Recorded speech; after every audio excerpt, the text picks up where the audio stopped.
Audi hub assembly requires a 19mm hex head. My 5/8 socket is 19mm. Cheapest set I could find was $49.99 at the Harbor Freight. We're going to give it a shot. We're going to try to replicate it on every side. We'll cut it off at this point here.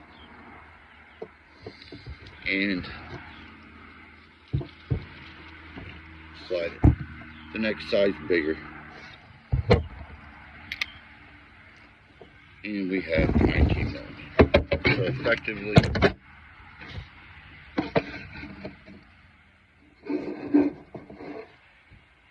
we'll be able to get onto that 19mm and use our 1/2 inch drive. Potentially.